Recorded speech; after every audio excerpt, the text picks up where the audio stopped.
Panginoon, binigyan mo sa Lord ng maka-Diyos na kaisipan at tinitingala namin, Panginoon, yung batas na nanggagaling sa iyo.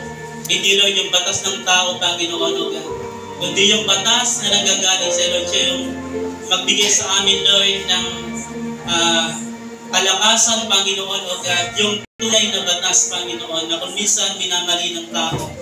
Hindi kami hiwalay, Panginoon, O God, pagdating sa pag-ibig, Panginoon, sa pag-alikaw resources ng lahat ng ito, Panginoon, O God. Salamat po sa mga kaisipan, panibagong karunungan, Panginoon, na pinagkaloob niyo po sa bawat isa, lalo na Lord, sa mga kabataan, pag-unlad, at pangangalaga kung paano namin, Lord, at ito pangalagaan sa aming mga buhay. Natumpang, tama, matuwid, totoo, at mabuti, Panginoon, nakalugod-lugod sa iyo ang lahat ng bagay, O God.